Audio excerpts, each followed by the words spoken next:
Welcome to Fearless with Jason Whitlock. I'm Jason Whitlock, your host.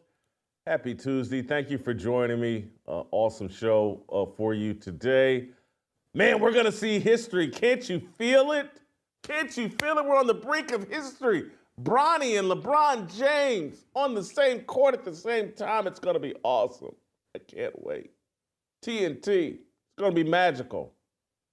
Before I get into trashing all of that history and getting into celebrating Lamar Jackson and Derrick Henry and some of these other things that we want to talk about today, I want to tell you the greatest thing you can do is go to fearlessmission.com, fearlessmission.com, and join the movement, join the army, become a subscriber. Use my promo code FEARLESS40 and you can save $40 on your yearly subscription. fearlessmission.com. I need you to do that. The greatest thing you can do to support this channel. fearlessmission.com, promo code FEARLESS40. You need to do it because how else can I do this awesome, great content without you officially joining the Fearless Army and becoming a subscriber? Listen, I just want to get right into it because I'm just on pins and needles tonight. Man, what's about to happen in Los Angeles. Can't you feel it?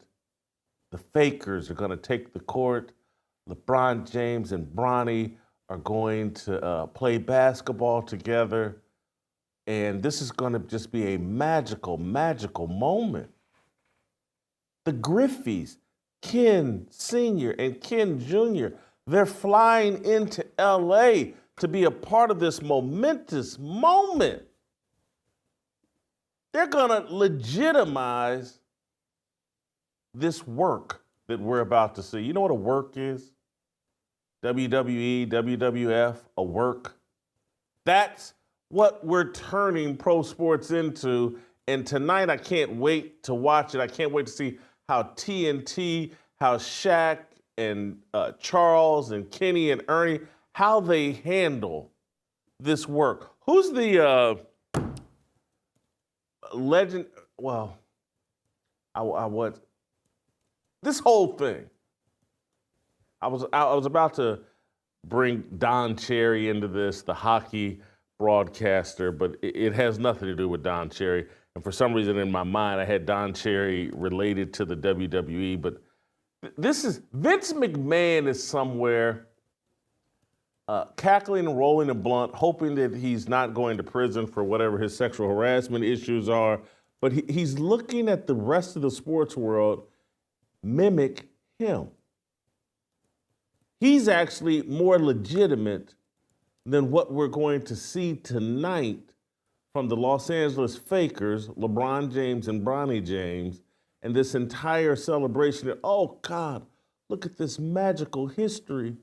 A father and son played in the NBA together. It's just like Ken Griffey Jr. and Ken Griffey Sr. playing baseball together. No, it's not. No, it's not. And it bothers me that the Griffeys are legitimizing this whole deal. They're attending tonight's Laker game, and the season opener of the NBA starts tonight. The Lakers and the Timberwolves. I want to play the clip of Ken Griffey Jr. talking about, and then I want to explain to you why Ken Griffey Jr. needs to be more like Cheryl Swopes, needs to be more like Lynette Woodard, needs to be more like the WNBA. But let's play Ken Griffey Jr. talking about attending tonight's Laker game. Have you chatted at all with LeBron about playing with Bronny? Has he asked your advice? Have you given some advice from your own experiences? No, we haven't talked yet. I'm actually gonna go to the game. I'm gonna take my dad, first father and son to play baseball now. First father and son to play basketball. So it's a big deal for my dad and I to be there. We made history. Now we get to watch history. So that's what's going to be cool about it. So disappointing. So disappointing. And look, we've been upset and we've ridiculed the pettiness of the WNBA players and women's basketball players, and we've vilified them, and they've earned it and deserved it. But at least they're being real. At least they're being real. Lynette Woodard, Cheryl Swopes, all the angry women that don't like Caitlin Clark, at least they're being real.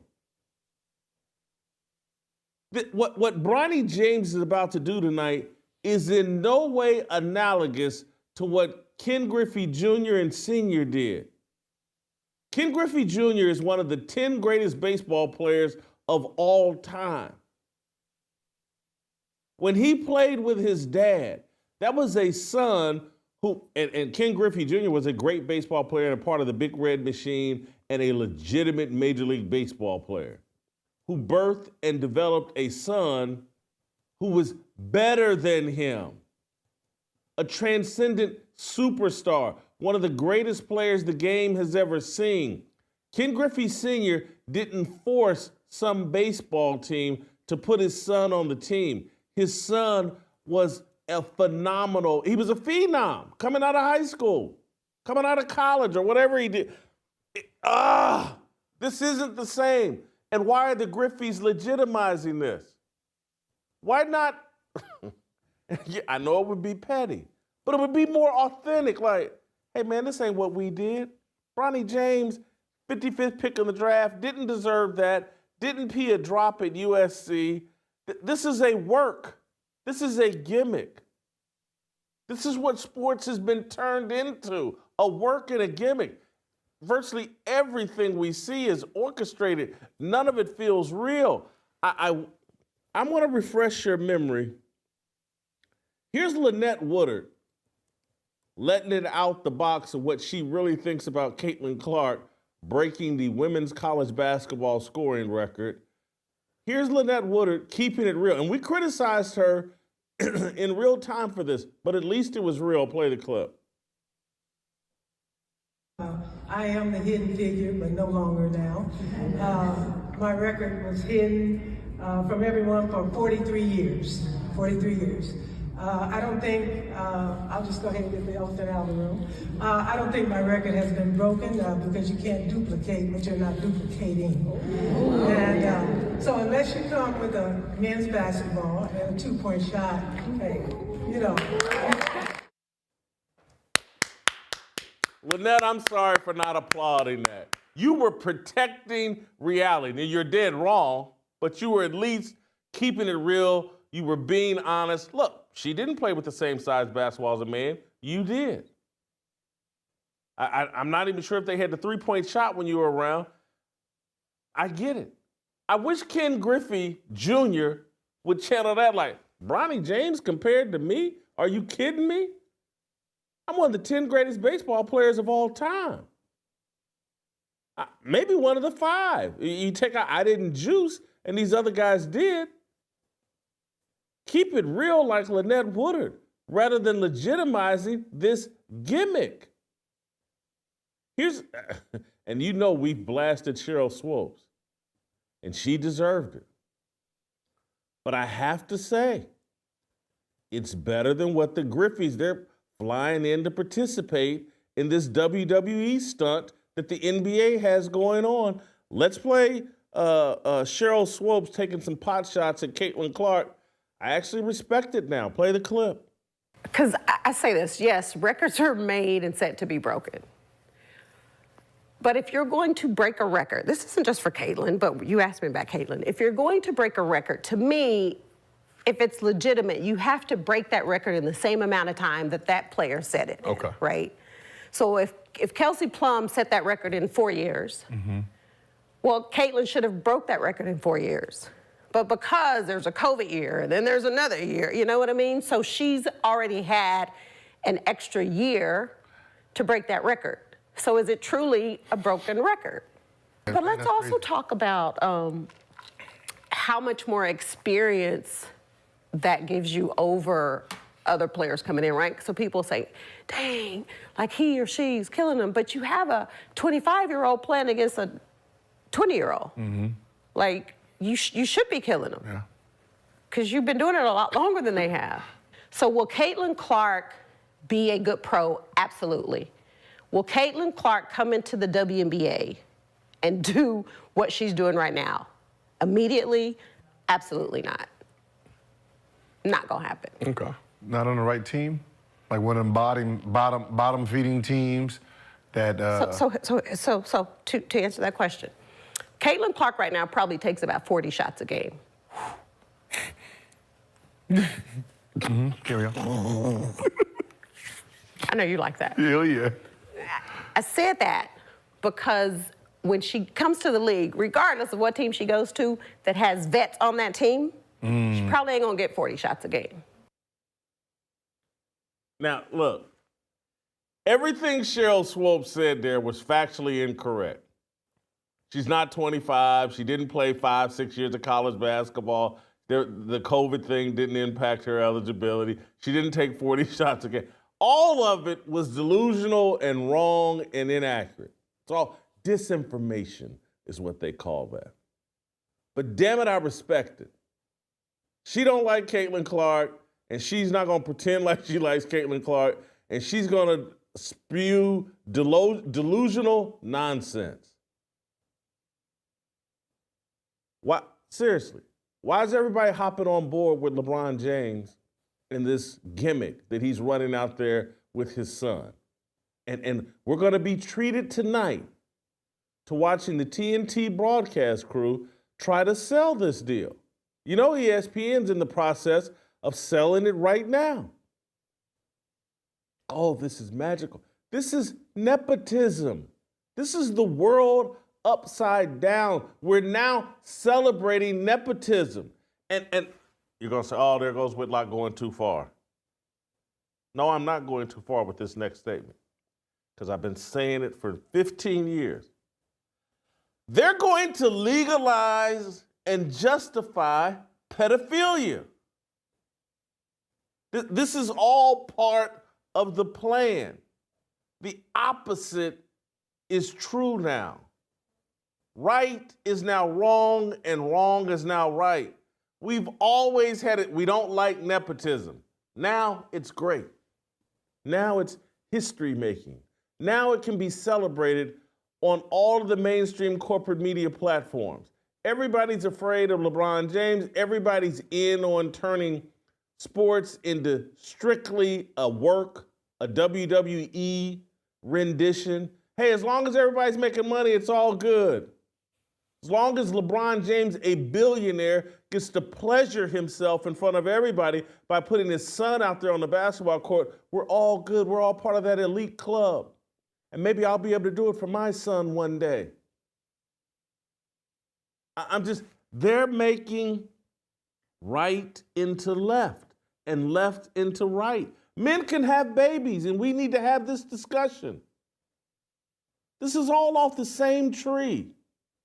Once they convince you of one insanity, they come in with the next insanity that they will convince you of. And so now nepotism is good. And you know what? If grown men want to have sex with children, now that's good. And there's Whitlock, you doing too much? No, I'm not. Are we not closer today? They're calling pedophiles minor attracted people. We're not closer today to legalizing that, normalizing that. Anyone that has a problem, oh, those just minor attracted people. Oh, that's just nepotism. Nepotism's good. This is what every man should do for his son. Make sure his son cuts in line in front of other kids that have worked harder, have more talent, deserve it more. This is what you should do as a man. Make sure your child gets to cut in line. That's a good thing. Let's celebrate it tonight on TNT and ESPN. That's what's going to happen. And they got Ken Griffey out here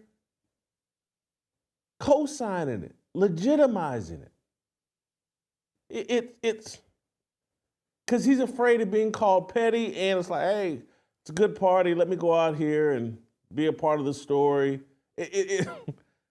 I watched that Vince McMahon documentary on Netflix, and it's pretty good, and it's all applicable to what we're seeing now. This is like, didn't Vince and his daughter, weren't they enemies? And maybe even wrestled against each other? Or Vince pretend. That's all this is. And we're all going along with it. And every time we watch one of these games and we watch the referees come in and take control of the game, we're all good with it. It's like the refs are no different than like, hey, Mike Tyson's going to referee this SummerSlam or WrestleMania. I'm an old dude screaming and yelling, get off my lawn. Is Steve Kim, is he available yet? Have we called up Steve Kim? I want to bring Steve Kim into this conversation. Butter, are you paying attention? Yeah. I mean, am I right or wrong here? Are you looking forward to this WWE match tonight? You and Tug and Hutch going to be watching the WWE? This is the kind of thing you want to pull for. It's the kind of thing you want to root for. You know, when the Griffeys did it, it felt real. This just, you might have said this, it feels like a Make-A-Wish. You know, it feels Ronnie like is the Make-A-Wish kid, yeah. And not demeaning the Make-A-Wish, you know, process. It's a great thing, but this is a gift. The draft night felt like the same way. To me, is why can't more people just say this and then talk about the event? At least, you know, put the asterisk by this. Hey, this is not a real achievement. This is a bought and paid for achievement. So yes, I agree with you. If you had to guess, Barkley tonight, is he going to raise any questions about this, or is he just going to go along like no? everybody? I don't think there'll be one person that's going to be on air tonight that's going to propose it in the way that you are, or say it this way. Hey, think about this too, Jason. I mean, but how did Jeannie Buss become the owner of the Lakers? This does happen. Powerful parents do advance their kids. I got a problem with that. I know, but I'm saying this is something that does take place in business all the time. Powerful parents put their kids up, but at least we can talk about it and say that is what's happening. What they're doing is they're eliminating this from the conversation. Like that. Take my father. He owned the Masterpiece Lounge, little ghetto bar in Indianapolis. Myself and my brother, it's my dad's bar, but myself and my brother helped my father along the way. My brother worked at the Masterpiece Lounge when he was a kid, he worked at Jimmy's J Bar J when he was a kid, my dad's other bar. But yeah, even he worked, I think when he got out of the Air Force, he spent time working with my dad there, did a lot of work around the Masterpiece Lounge. I did a lot of financing of things that went on with and my dad left the bar to us, and we sold it after he passed away. That's appropriate. I don't have a problem with Jerry Buss or Butter. If you want to give, your stock in whatever butter company that you're involved in to your kids, you're supposed to do that, because your kids participate in the success of that in some capacity, in whatever success you have. But this here with basketball, the ultimate meritocracy, this bothers me. Steve Kim, welcome back to the show. I'm sure you're sitting on pins and needles tonight to see this history-making performance. I'm upset with the Griffeys for going along and helping to sell this work, to sell this WWE event tonight. It's not SummerSlam because we're out of Autumn Slam. Are we in autumn right now, or is that what comes after summer? Autumn? I really don't know. I'm too old. And Little early fall. Fall. Yeah, I left out fall. When is autumn? I don't know. Steve, anyway, you going for this? No, but this whole thing is interesting. You mentioned Mr. McMahon, great doc on Netflix that I highly recommend. I think what goes on in the WWE and their scripts are more legitimate than what's going on with the Laker franchise. But Jason, you talk about, and Butter, I wanted to keep this in mind before I forget. Giving your sons or daughters a piece of the business or bequeathing them your assets, I think is fair game. Taking a roster spot from another player to give to your son, I do believe it's a false equivalency.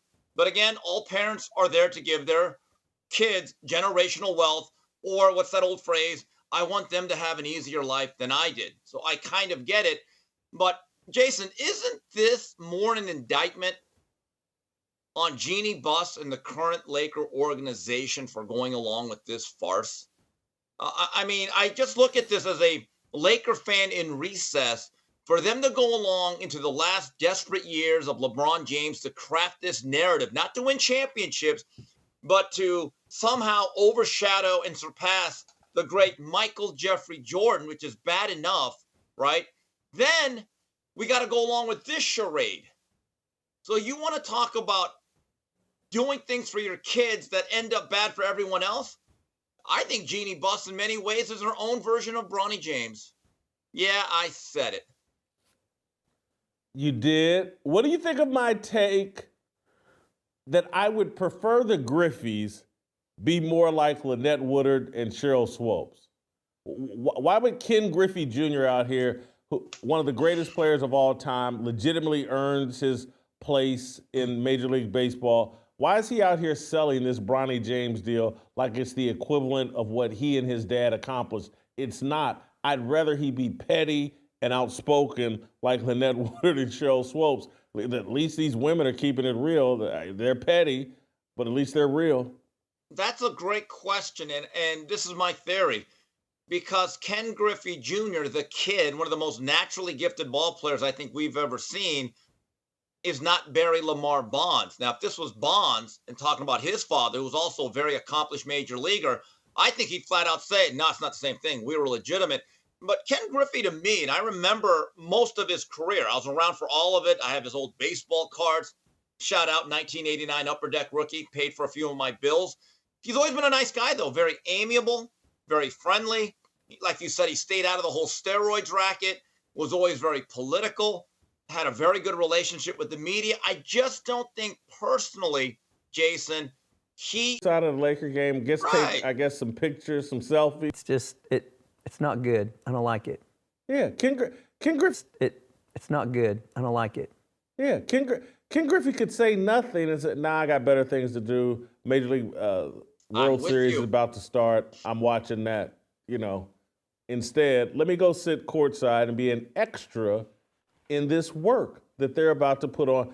Steve, if you had to predict, will Charles Barkley tonight or Shaq, will either one of them voice any skepticism about this tonight? Will they figure out a way to, yeah. Didn't Barkley already kind of sort of endorse this a week or two ago? Kind of, sort of, yes. Well, yeah, then why would he yeah. change his mind then? Why would he change his mind? What changed in 10 days? I mean, they're all playing along with this. Like, this is great. We love it. Fredo Corleone now runs the family business. I guess. No, sorry, Godfather reference for our younger viewers. Just saying. Yeah. Please. All right, will anybody tonight, ESPN, will the other side of this argument be given any oxygen at all? No, because most of these guys are not allowed to, and the other ones that are, the very few that have that exalted status, I believe, as Kwame Brown says, the get along to play along gang. And some of them are just flat out gutless. They are. It's going to take independent media and people who are fearless to state the truth. That's the reality of modern mainstream media. I like Ken Griffey Jr., loved him as a baseball player, probably the last baseball player I even paid any remote attention to. Good guy and all that, but this is the problem with nice guys, man. You know, nobody wants to get involved in a scrap. No one wants to not be the popular guy at the party or have everybody, you know, I used to laugh at all the people that they'd go into a press box and they wanted everybody, the executives, all the PR staff to all smile when they walked through the door. I was never a guy. When I walked through the door, no one was smiling. I was like, oh boy, here he is. It just didn't bother me. It just, I wasn't there. As long, you know, family, friends, if they smiled when they saw me, that's great. But everybody wants to. Yeah. Ken Griffey Jr., Jason. they want, if he runs into LeBron somewhere, they can dap up and high five and Everyone wants to be a part of the club, and up until about a month ago, they all wanted access and the invite to the Diddy party. The reality is this, that access is a double-edged sword, because in the beginning, it's great because you get access. The problem is you start to rely on it. And unfortunately, from what I have seen in LA media, and it's been a while since I've actually physically read the newspaper, online, paper, otherwise, we don't have any more Doug Krikorians. When I was growing up, I distinctly remember this. He was writing for the LA Herald Examiner, which had the greatest sports page ever. And every day or consistently, the stuff he would say about Kareem Abdul-Jabbar, who in essence was a sacred cow, everyone else was kind of afraid of him. But old Doug, no. He would flat out say this guy is old. He's not playing defense. He doesn't protect the rim. Yeah, he'll make a cut. I mean, I couldn't believe it as a kid. And I'd be like, well, wait a minute. Who is this guy to rip the great? And look, I think I told you the story. When Doug Krikorian was covering the LA Rams, he literally got chased around the field by Isaiah Robertson, who wanted to kill him. And his Ram teammates had to tackle him. And they said, Doug, you may want to leave practice this day. It's not good for you. Boy, we used to be a serious country, Whitlock. Better days, man. Better days. We did. Steve, I want to get to something positive. Lamar Jackson last night and the Baltimore Ravens. Before I do that, though, I want to tell you guys about our mission here at Fearless. You guys know how we feel about preborn and how we feel about life beginning at conception. That is part of our worldview. That is part of our biblical worldview. No organization supports that worldview better than preborn. Preborn provides expectant mothers who are considering abortion, provides them with an ultrasound that introduces that baby to the mother while the baby is inside the womb. That image, that heartbeat. Once the woman hears that, she is now more than twice as likely to choose life. And that's when preborn says, okay, we got you from here, baby girl. We got you and the baby throughout this pregnancy and through the first 2 years of your life. Preborn is amazing with its support and its results. They save babies' lives every single day, and they've been doing it for a long time. And it's thanks to our donations. This is how we support our worldview that life begins at conception. This is how you actually do something positive for the pro-life movement. You donate to preborn. Our money's not wasted. It's not blown on mid-level executives and their summer homes or their vacations. It pays for ultrasounds. One ultrasound costs $28. 5 costs $140. 2 ways to give. Pound 250, say the keyword baby. Pound 250, say the keyword baby. Or give the way that I prefer to give, preborn.com/fearless. That's preborn.com/fearless. Very easy to set up a monthly donation when you go to preborn.com/fearless. I've done that. I give extra sometimes when I get emotional and I just want to actually feel better about myself. You know, it's better than eating McDonald's. It's better than doing a lot of other things people do to make themselves feel good. Saving a baby's life, supporting an organization like Preborn is one of the greatest things you can do. preborn.com/fearless. Steve, I want to move on to last night's Monday night football game. There were 2 of them actually last night, but one of them a bit more important than the other. The Baltimore Ravens put it on the Tampa Bay Buccaneers. I kind of expected that. I thought the 3.5-point line was somewhat ridiculous given how well the Ravens are playing, how unstoppable their offense is. Turned into a 41-31 game, but my God, Lamar Jackson is well on his way to a 3rd MVP. 5 touchdown passes last night, very efficient, maybe threw the ball 22, 23, 24 times. Derrick Henry hopped off for another 160-plus yards rushing last night. These guys are going gangbusters this year. Derrick Henry and Lamar Jackson. It's the greatest combo. We had this conversation a week or 2 ago. Like, hey, man, who's the best quarterback-running back combo we've ever seen? Marshall Faulk and Kurt Warner, for about 2 or 3 years, put on the greatest show on turf in St. Louis. And would they appear in 2 Super Bowls in that 3-year stretch? And I think between the 2 of them, they won 3 MVPs. One of those, 2 went to Kurt Warner, 1 went to Marshall Faulk. Probably should have been 2 to Faulk. But regardless, this is the greatest combo since Faulk and Warner.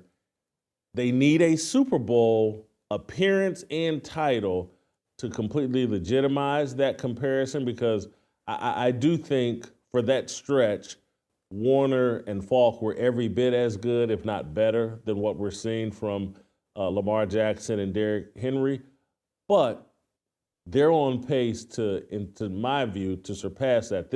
They showed again last night they're the best team in football, and they're the best combination in football that we've seen since Falk and Warner. Your thoughts? My message to the people and the administration of Baltimore: clear out a day, mid-February, get ready for that parade. Yeah, I said it. That's right. Get that on the record. Jason, they're the best team in football right now, in all seriousness.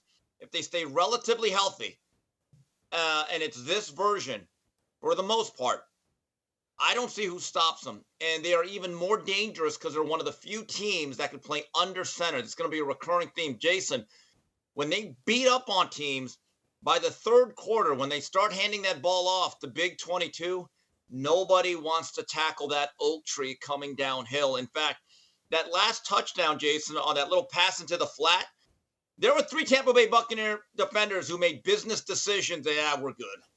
We're good.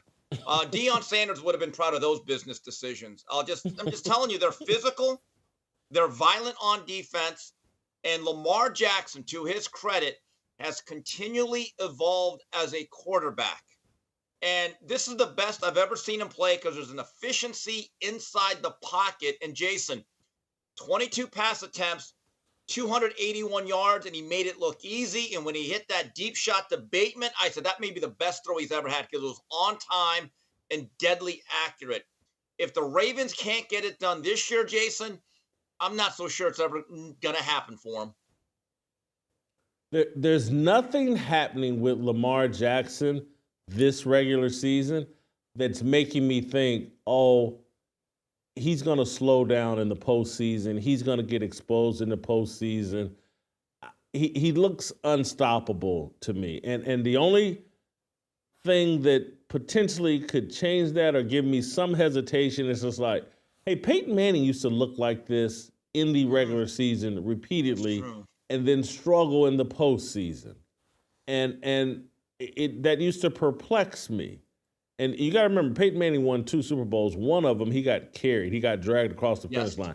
His arm was toast. And so the guy only won 1 Super Bowl. And so, this is what it's starting to remind me of. It's like Peyton Manning's regular season dominance, and then he'd back off a bit in the postseason.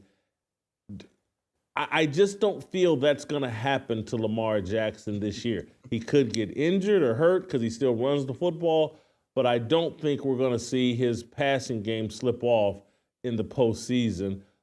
Lamar Jackson is one of the most remarkable stories I think I've seen at the quarterback position. I don't know if I've seen anyone improve over the course of 6-7 years like Lamar Jackson at that position. I don't know what the comparable would be from seeing a guy early in his career and his evolution as a passer. Oh, I got one. I don't. Oh, go ahead. Scrambling Randall Cunningham. People forget he was an All-American at UNLV as a punter. And Buddy Ryan actually did something really interesting early in his career. Jason, I don't know if you remember this, but he used to bring in Cunningham as the 3rd and long quarterback to scramble in place of Ron Jaworski. True story. And then eventually over time, and again, Randall's game was very athletic, and he won an MVP, I think, in 89 or 90, and he always failed in the playoffs. They were 0-3, the Philadelphia Eagles and Buddy Ryan, with him as the quarterback. But years later, after he actually took a year off, in 1998, he led maybe the greatest offense that never made the Super Bowl in the 1998 Vikings season, Randy Moss's rookie year. Jason, his game at that point, even though he still has some athleticism, Cunningham was a pocket passer in that particular season. He was lofting that ball deep. He was not running as much. I think there's a lot of comparisons between Cunningham and Lamar. I think you're right, but just Lamar's only 27. Yes. But by the time Randall Cunningham was a passing quarterback, he was in his early to mid 30s. And so Lamar's done this as a child, this evolution. Yes. And I don't think a lot of people thought he was capable of it but he certainly is. And look, is the game for the passing quarterback easier now than it was then? I think it is. I think that because of less practice time, I think defenses are less exotic. The game is a bit more simplified. But I say none of that to diminish Lamar Jackson and his evolution as a quarterback. You know, this third MVP at this point would seem well deserved. What would you say to the people in Kansas City, though, right now, Steve, that are saying, hey, look, man, are y'all crazy? We beat the Baltimore Ravens. Yeah. Are y'all crazy crowning them as the best team in football when the Chiefs are still undefeated? Again, we're talking about week 7 or 8 of this particular season. What took place 9-10 months ago in the playoffs, you'll never lose it, but it really doesn't mean much now. But, Jason, there is a bit of a parallel. Who did Peyton Manning keep running into in the playoffs that would end their season abruptly? It was the Patriots and that great defense they had. Back when they were truly a defensive team and their quarterback was more of a caretaker in Tom Brady. His biggest years came after 2007, right? Well, for Lamar Jackson to get over this hurdle, and the last thing he really needs on what's become a Hall of Fame career, he's got to get past the Chiefs and not Mahomes. He doesn't play Mahomes. He plays the unit led by Chris Jones and Spags. That's the hurdle. I'm waiting for it. Look, Kansas City is going to continue to win games. I assume they're going to get healthier and better on offense. But it looks to me it's going to be another collision course in the American Football Conference between Baltimore and Kansas City. That might be the real Super Bowl this year. And just remember, just for clarity, the Chiefs opened this season beating Baltimore 27-20 this season. So it's not just 8, 9, 10 months ago. It's a week-to-week sport, though, Jason. It's a week-to-week sport. I'm trying to think of who's the wrestler, since we both watched the Vince McMahon documentary, but there was the wrestler that had the long winning streak and then finally lost. Andre the Giant. Andre the Giant. Yes, he didn't lose for years. And again, I'm going to show that I was a WWF fan. WrestleMania 3 at the Silverdome, Andre the Giant had not lost. And finally, Hulk Hogan body slammed him. And Bobby the Brain Heenan never got over it. Yeah, I watched the first 3 WrestleManias, folks. Get over it. It was Andre the Giant. No. But Justin's right. It's The Undertaker. They made a big deal. Remember, he had The Undertaker had to concede in WrestleMania. Was it to Shawn Michaels? I can't remember. All right. But hey, folks, that's what I just want to let you know. By 88, I stopped watching WWF as soon as Roddy Piper retired. So I just want to put that out there. Brock Lesnar, that's what it was. It was The Undertaker and Brock Lesnar. And that's what this Chiefs thing let's say the Chiefs and the Ravens meet in the AFC Championship game.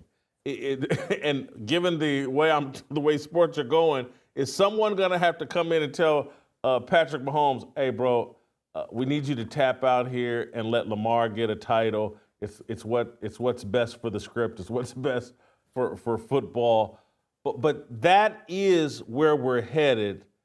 He does have to get past Steve Spagnuolo to legitimize all this, but I certainly think he's on that path. Steve, let me just say this real quick. I feel like, as your average sports fan here on this esteemed panel, I feel like this is the exact conversation that takes place every year right around this time when we're talking about what he's doing. He's always played well during the regular season. Lamar's had these kind of seasons before. The biggest difference here is if he has an off game with Derrick Henry and the way he's running, I think you could have a different outcome. But this feels like the same conversation that we have each year for Lamar Jackson right around this time. Butter, I don't disagree with that, but there are a few variables that are different. This is a relatively new coordinator in Monken that they had last year. But the continued evolution of Lamar Jackson I think is hard to deny. And Jason, to your point about week one, you're right. They beat them. They beat them by a toe at the very end of the game.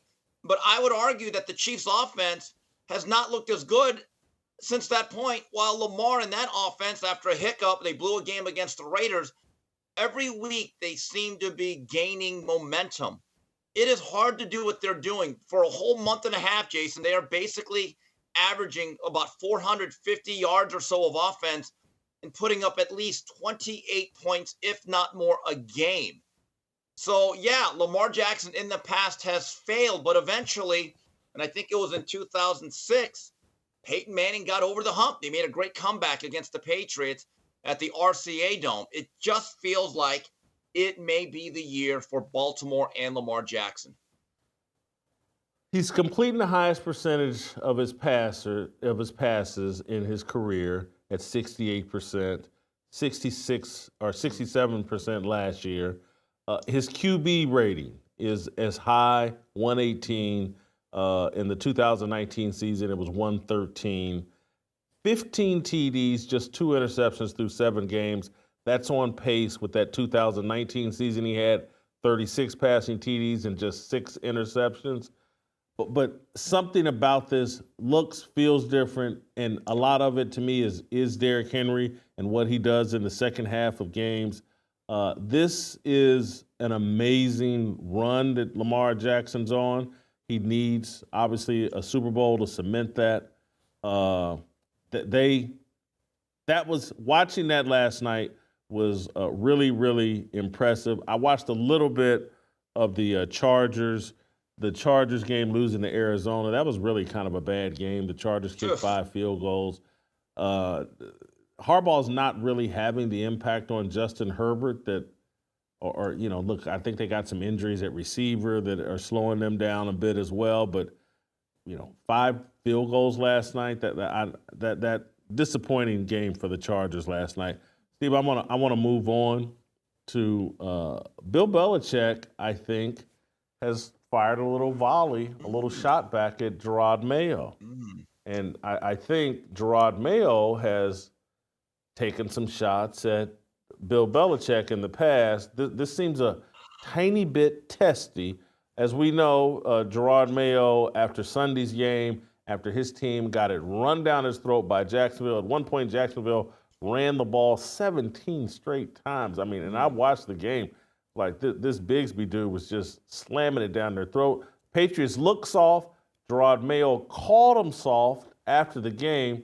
But I thought Belichick's reaction here, let's play SOT number 4. I think this is Belichick yesterday on Pat McAfee's show. This is pretty interesting. Play the clip. Defensively, the Patriots led the league last year in rushing defense, yards per carry, number 1 in the league. And this year they're way down in the 20s somewhere. It's the same guys. They re-signed Jennings, they re-signed Tavai, they re-signed obviously Duggar, right? Marcus Jones and Gonzalez have been healthy all year, which they were both on IR at this point last year. So you got Wise, you got Godshaw, you got Keon White, you got Mapu, you got Gonzalez, 3 rookies from last year. So it's a lot of the same players, and in some cases I would say more. So I don't, I'm kind of hurt for those guys because to call them soft, they're not soft. They were the best team in the league last year against the run. And those guys went out there and did it, even though we couldn't score many points offensively. So I don't know. I feel bad for the defensive players on that one because those guys, that's a tough group. I mean, John Jones, Godshaw, Wise, Jennings, those are all Uche. Those guys are all tough players. Like they'll strap it up and go. Duggar, I mean, they're tough guys. That's a shot and a potential problem for Jerod Mayo because those guys are like, hey, Belichick doesn't think we're soft, but you do. Your thoughts? Well, by the way, Belichick does his own show now with Matt Patricia and Michael Lombardi. Very good show, very educational. And I'm glad that he's no longer just saying, well, we're on to Cincinnati. Cincinnati, we want to talk football. But he's right, though. Last year, as bad as the Patriots were, Defensively, they were difficult. They caused problems. The issue was they lost a lot of 13-10 games. They could not move the ball. And look, Jerod Mayo was probably being honest, saying we played soft. But everything Bill Belichick said is a fact. It is true. Defensively, they were still a pretty good football unit. Now, I think Mayo miscalculated one thing. Maybe NFL coaches aren't always allowed to be as blunt as he was, but also if you're going to take a veiled shot, you better not take one at a guy that you're 6 Super Bowls behind. Because whether you love him or hate him, and in many respects, Jason, Bill Belichick is a sacred cow to many. And he's earned that, and he is a sacred cow. I find it interesting that Belichick would be that talkative, that he's media. Point, he's doing his job. Like, hey, man, we were good against the run last year, maybe the best against the run last year in the league. And like anybody, anytime a team just lines it up, 17 straight, you don't hear that happens in Pee Wee football. That's what when I was in 6th, 7th, 8th, 9th grade football, that's what we used to do. We they run a blast play right off of me, 26-27, just all the way down the field. That's what you do against little kids that are overmatched. You're not overmatched in the NFL.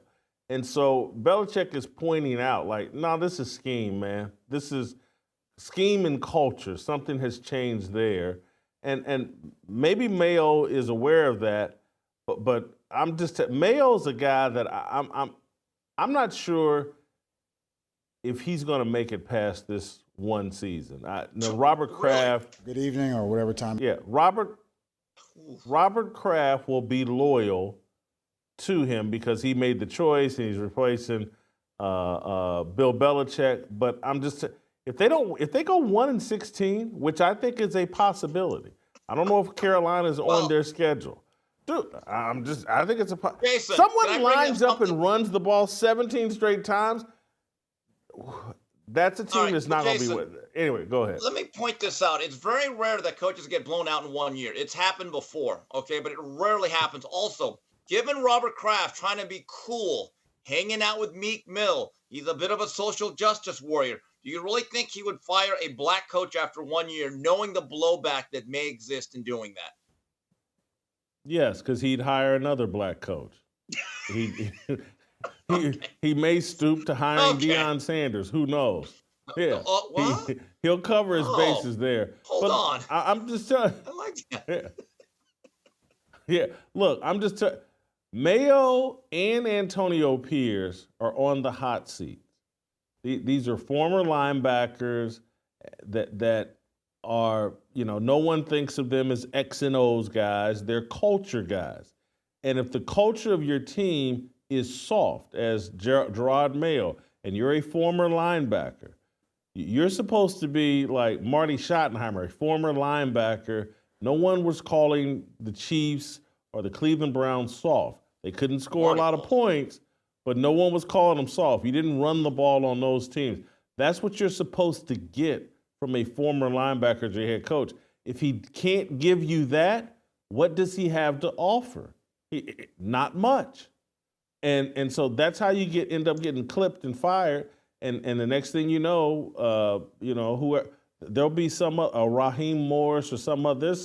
There's another black coach. Hell, he may dust off Eric Bieniemy if UCLA scores 2 or 3 more touchdowns the rest of the season. Jeez.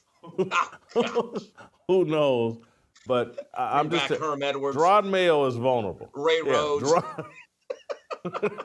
You never know. Sherm Lewis. You just never know. Marvin Lewis. Marvin Lewis. Yeah, there you go. Steve, I got a little intro for Prize Picks that I need to play and talk to you guys about. Let's play the clip. Mama Whitlock, put your line up. Mama Whitlock, put your line up. Pick more, pick less. Run your game, you gotta be fearless. Lock it in. Mama Whitlock, put your line up. Prize Picks. as you guys know, my mother's a degenerate as it comes to sports and as it comes to wanting to make a little money off of sports. And so she has her weekly prize picks, picking more or less about individual athletes. You can now win up to 100 times your money on prize picks with as little as 4 correct picks. Prize picks is the only real money daily fantasy platform with an injury insurance policy. So your lineups stay in play even if one of your players gets injured. If your player leaves in the first half and doesn't return, Prize Picks keeps your lineup live. Prize Picks puts its members first, so all withdrawals are fast, safe, and secure. When my picks hit, or when my mother's picks hit, she can get her money as quick as 15 minutes. Sign up today and get $50 instantly when you play $5. You don't even need to win to receive the $50 bonus. It's guaranteed. Prize Picks also offers weekly promotions that can lead to big payouts like Taco Tuesday. Each Tuesday, Prize Picks accounts select player projections up to 25% to provide even more value for your lineups. My mother, Mama Whitlock, huge sports fan, likes a little money on the side, sent me her picks for this week. Cooper Kupp, she's got him returning with a bang with more than 6.5 receptions this weekend. Oh, she's mixed in a little NBA.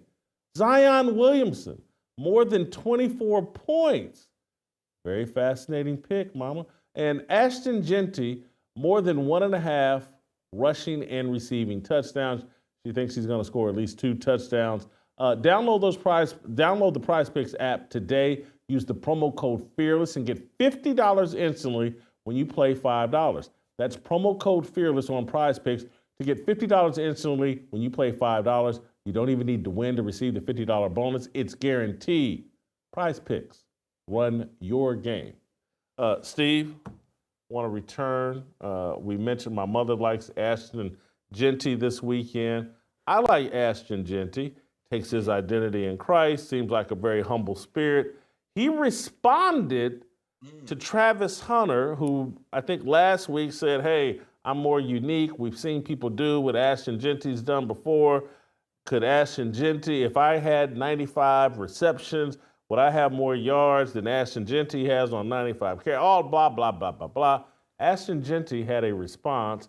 Want your thoughts to it. Let's play the clip of Ashton Jeanty responding to Travis Hunter. You're in the heat of competition right now. Travis Hunter, the best two-way player on the planet. Ashton Jeanty, the best running back in the world. I seen Travis make a couple comments online. I don't know if you've seen it, it was recent. He's like, man, listen, he got 95 carries right now, he got that much. If I had 95 catches, I mean, how many yards would I have? I mean, and kudos to Travis, like, he balling for real, like, he doing some stuff we ain't never seen nobody do. Personally, I don't take no offense to it, like, he just speaking his opinion. You know, everybody got an opinion. For me, is what I've been doing has been done in 36, 37 years. Long time. So that's something special. If I keep that up and, you know, break a record that's been around for 36 years, then I feel like you can't really compete with that, you know what I'm saying? Like, if the Heisman Trophy was to be awarded today, who you think winning it? You or Travis Hunter? Me, for sure. You know I gotta say me. Travis balling, bruh.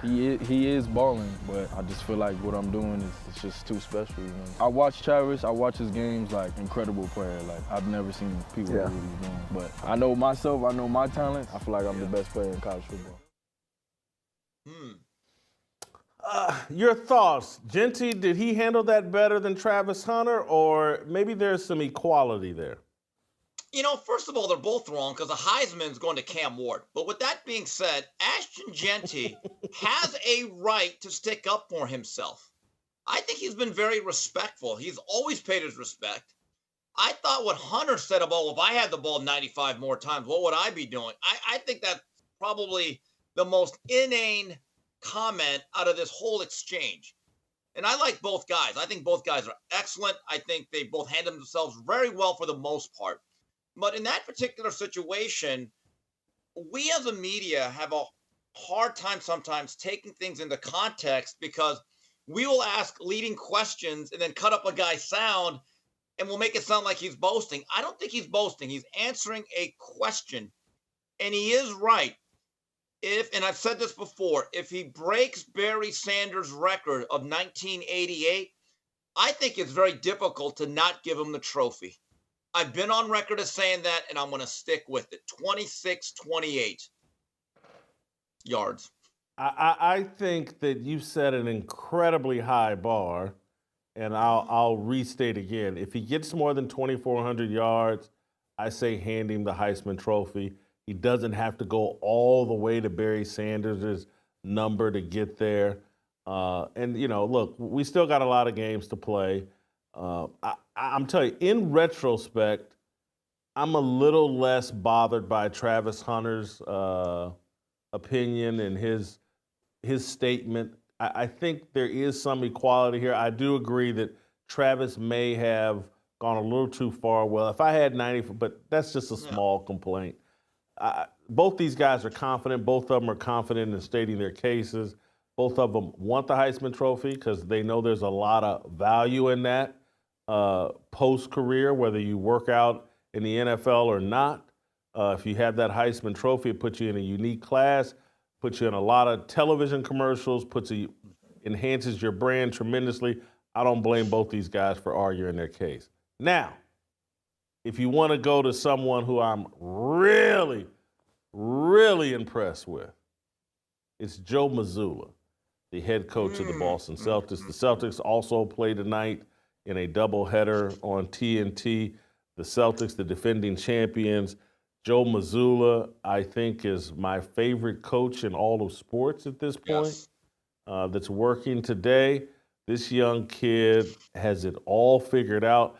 I want you to listen to this clip, and I hope the WNBA players are listening and heard what Joe Mazzula had to say here. Hoping all athletes hear what Joe Mazzula had to say here. All this victim stuff over words and all that, he puts it all in proper perspective. This is the kind of thing, I mean, this dude is either in his late 30s, maybe he's 40, I don't know, but he's just a young dude. He's got it figured out. This is the kind of stuff I wish I heard from Deion Sanders. Play the clip.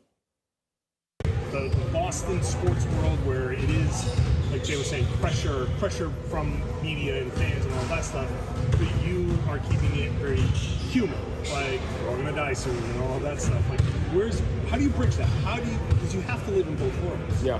How do you manage that? I just don't look at it as pressure.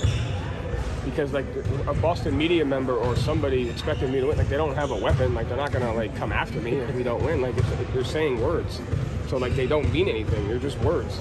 You're just saying them because you have to say them. You're contractually obligated to write a 500-page article after, or word article after. They're just words. You can't do anything, and so it's just a made-up word. We don't have a pressure. If we lose, we're not losing our life. Like we're not surgeons. We're not like in the military. We coach basketball for a living. And no one's putting more pressure and expectations than we are on ourselves. And it's like we have a responsibility and we have an ownership. And like I ask guys all the time, like, would you rather have someone expect you to lose or win? Like if you came up to me and be like, man, I really expected you to lose that game, I would be pissed. But it's like, if you come up to me like, you should have won that game. It's like, yeah, that's what we signed up for, So I think it's just the perspective of how you look at it and like the truth of it, But words have power. No, they don't if you let them. Like if you allow words to take your personal power, then yes. So I don't allow words to take my personal power. And like that's just important. Like words they only have power if you allow them to. And like that's what I try to teach my kids. Is like I don't give a shit what someone says to you. Like, did you allow that to have an impact on you? Like he didn't put his hands on you, he didn't touch you, he didn't like do anything, he said something to you. So now you have a choice to like decide how you're going to interpret that. So like it's not pressure. There's nothing anyone in this circle can do to me that's going to impact my identity and who I am as a person or a coach. We're either going to win or we're not, and 40 years from now, none of you are invited to my funeral, and that's it. That's it. This is what coaches tell players and say inside locker rooms all the time. All the time, in private. That's the type of messaging coaches give players. It bothers me that then they get in front of the media and act like, oh my God, someone's a victim and those words, and I can't believe they said that. I wish everybody was as authentic and as transparent and as honest and as smart as Joe Mazzula. That whole rant, very impressive. It reflects my entire mentality.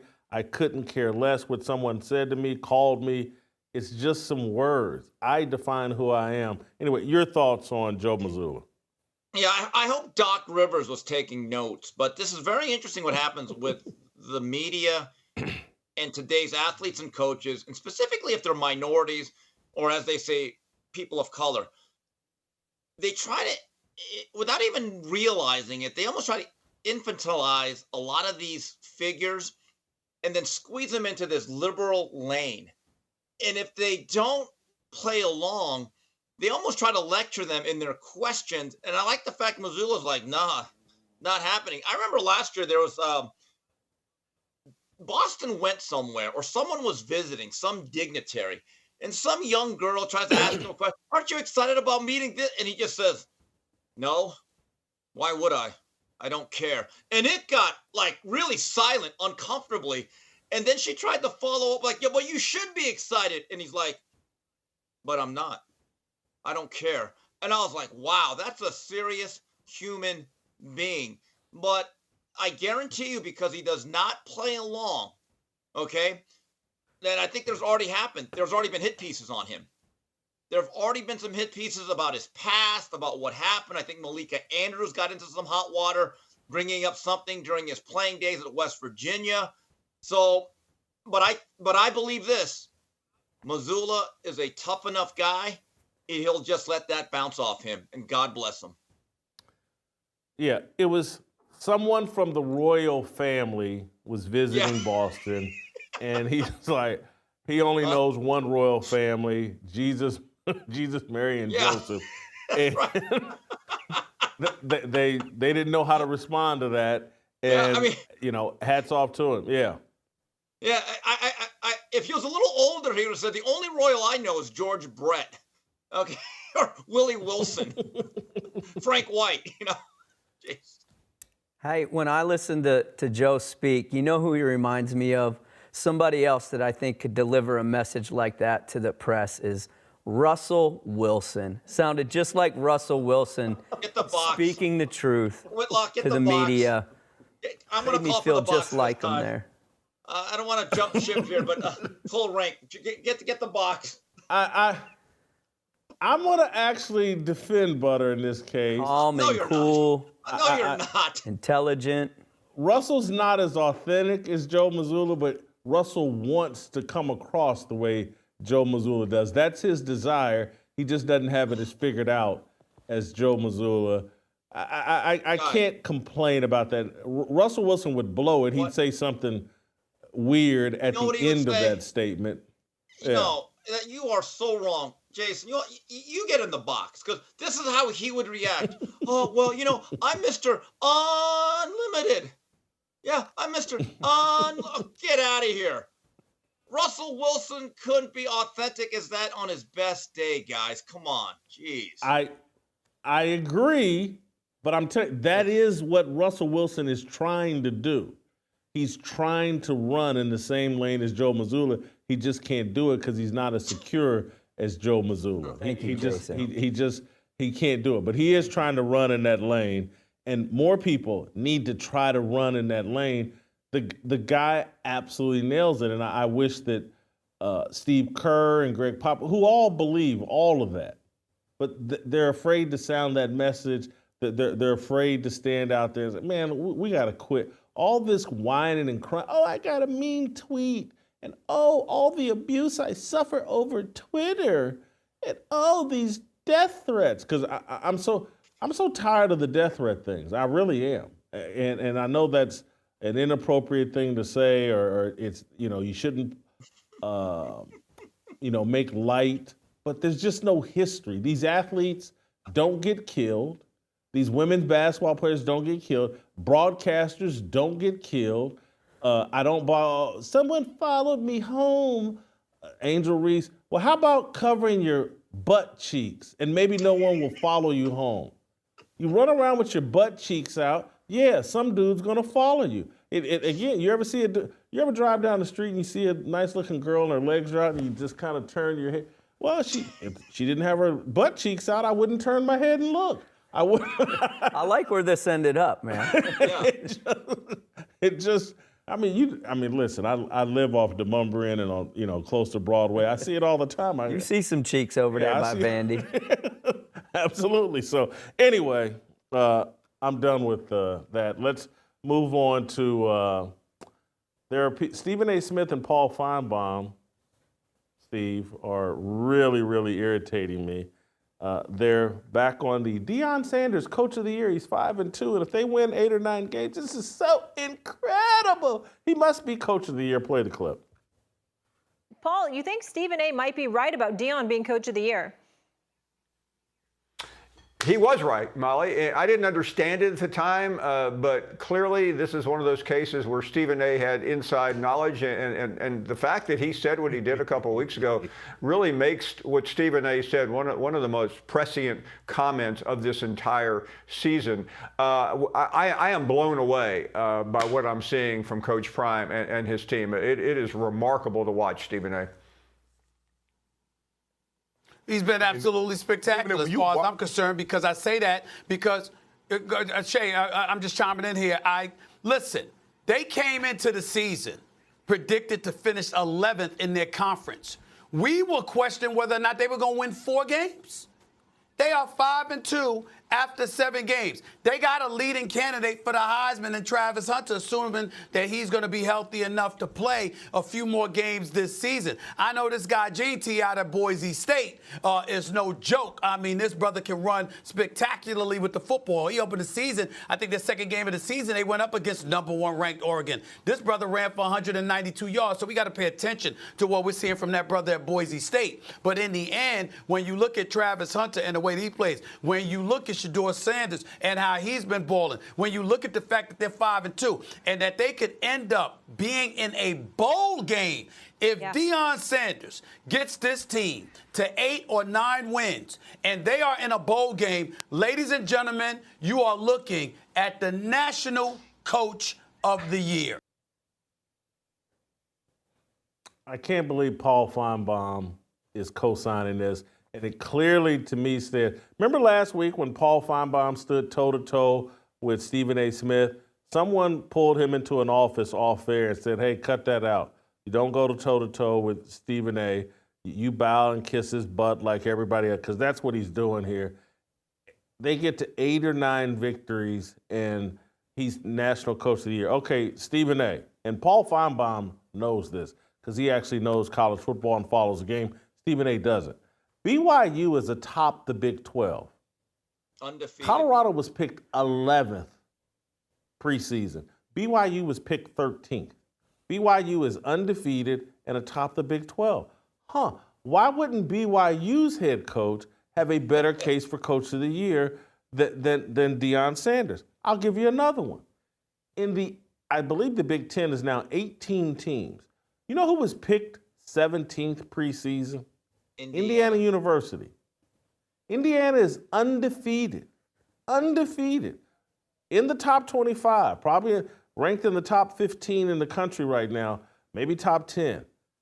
Why wouldn't the Zignetti guy be the Coach of the Year? I know that Stephen A. Smith doesn't know any of this because he doesn't follow sports.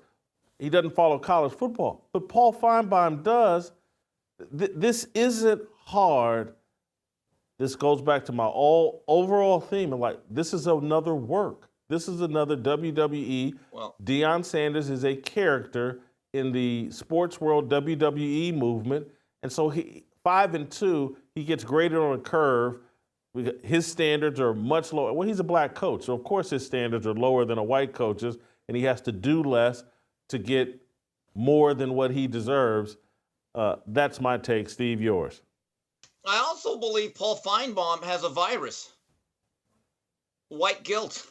I think that's a part of it. And now he has to do a mea culpa. But you're right. Look, Kalani Sitake at BYU, they had a great victory on Friday. And there was actually rumors of him being on the hot seat. And with Jake Retzlaff, they are now undefeated. Curt Cignetti, I will say this. Google him. All he does is score points and win everywhere he goes. Now, their quarterback has a thumb injury, Curtis Rourke, who was a dark horse in my Heisman candidacy in terms of my ballot, if I had one. If they can, I'll make an argument. Jason, don't you think that winning 8 or 9 games in the Big Ten with that conference holds more value than winning 8 or 9 games in the Big 12? Kind of obvious, right? Okay. So Yes. I've said this, and I'm not going to back away. Should Colorado win 8 or 9 games, Deion Sanders deserves a lot of credit, and he should be on the ballot. He should be invited to that banquet for that award. But if BYU continues to win at that clip, and if Indiana can still win 8, 9, 10 games without their starting quarterback missing a significant amount of time, and by the way, both Indiana and Colorado played Nebraska. Compare the results. One team got pushed around the field early in the year, and they've gotten better, to be fair. The other team beat them 56-7 just last week. And you want to talk about a coach, if you want to talk about the black coaches doing a great job, Fran Brown at Syracuse. In 1 year, he has turned that whole culture around, and they're going to be a problem. I don't know how long they're going to be able to keep that guy because he's a rising star. But Fran Brown has Syracuse playing some ball. That's a good team. So, again, you're right. It is interesting. Why is one guy's 5-2 not as valuable as another person's 7-0? I'm going to go a cut deeper on BYU. Let's keep it all the way fearless here. I can't even pronounce BYU's head coach's name. Kalani Sitake. But he sounds like, doesn't that name sound like he would fit the bill as a person of color, perhaps? And so here's a person of color at BYU. Where do you think, let's keep it all the way real instead of playing this game. Oh, Colorado's the worst program in the history of college football. No one could win there except for Bill McCartney, who, won there, and Gary Barnett, who won there. But no one else could do it. Where do you think it's actually harder to build a college football program in this environment, in a sport dominated by African Americans? Do you think it's harder to win at BYU? And I know there's history of winning at BYU. But you're at BYU, you're in Utah. The reputation of the state of Utah is tough to recruit black athletes to BYU. Yeah.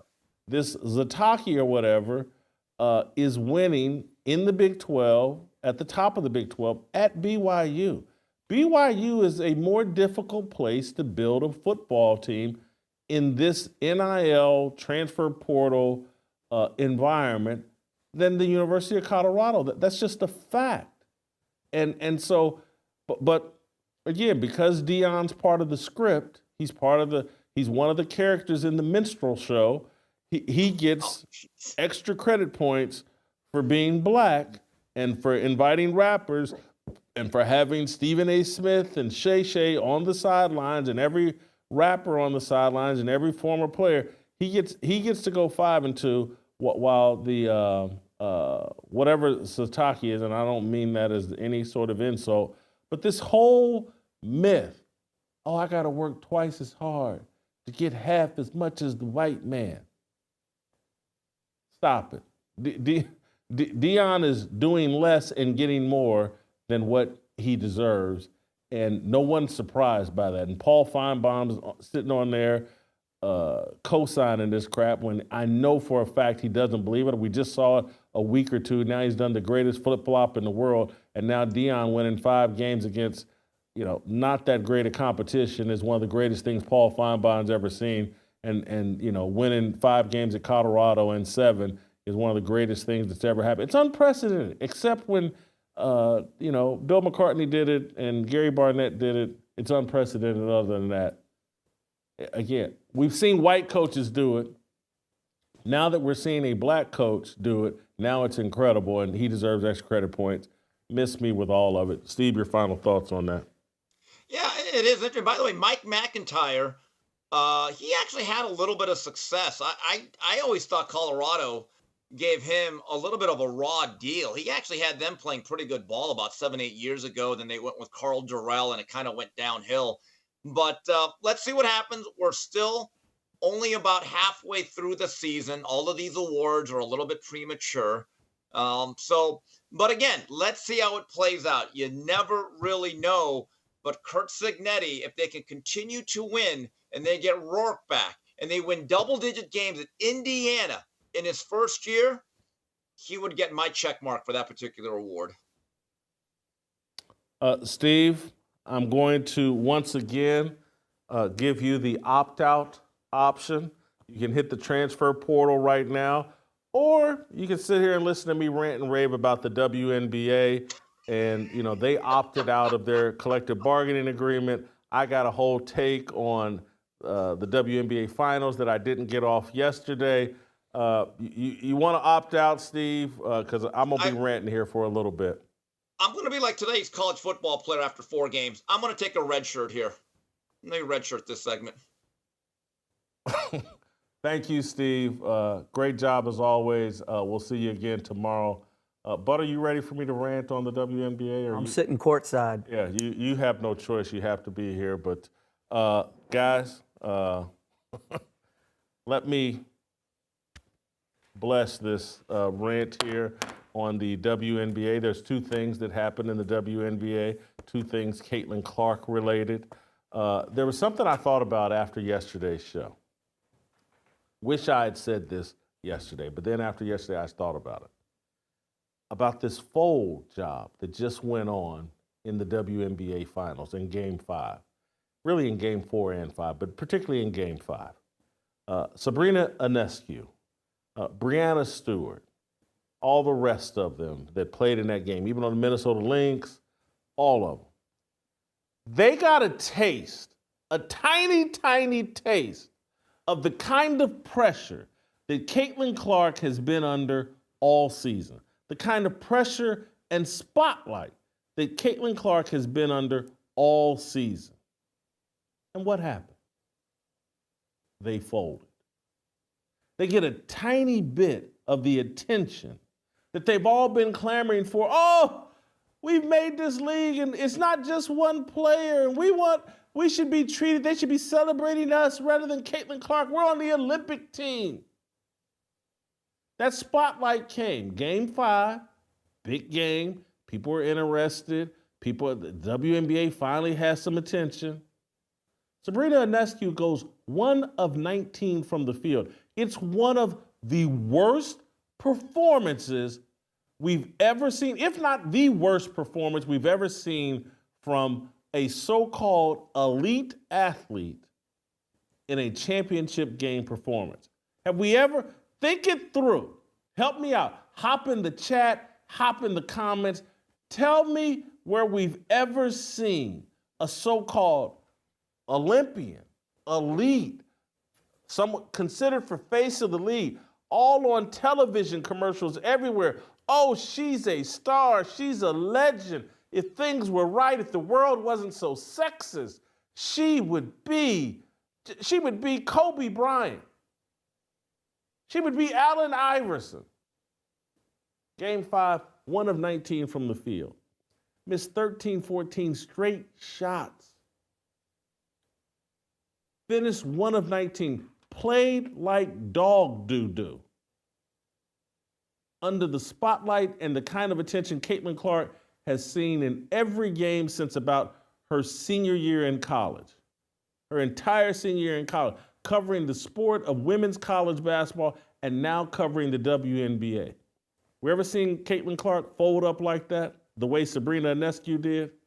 Breanna Stewart, one of the people that, oh yeah, when Caitlin Clark gets here, you know, we'll see if she can handle. Breanna Stewart gets the spotlight. Looks like hot garbage. 4 of 15 from the field. Took 6 steps before getting off that junk shot that they sent her to the free throw line, had to be bailed out by the referees, had missed 2 free throws earlier, had missed free throws earlier in the series in a big spot. These women folded up. They got a tiny taste of the attention and spotlight and pressure that Caitlin Clark got and folded up. I had a buddy of mine asked me, no, it wasn't a buddy of mine. He's a friend of mine, but he works with me, Justin. This morning's like, how is Breanna Stewart one of the all-time great players in the WNBA? And if she is, what does that say about the WNBA? Because anybody that watched this entire playoff series was trying to figure out, Breanna Stewart's one of the all-time greats? Really? What am I missing here? What? What's going on? I don't see anything nice, spectacular, interesting about her game, unstoppable about her game. Nothing. Folded up, got the attention they said they wanted, and couldn't perform. It was a choke job, and the refs had to come in and hand them the series. Minnesota Lynx players, not to the degree of Ionescu and Breanna Stewart, but they folded up too.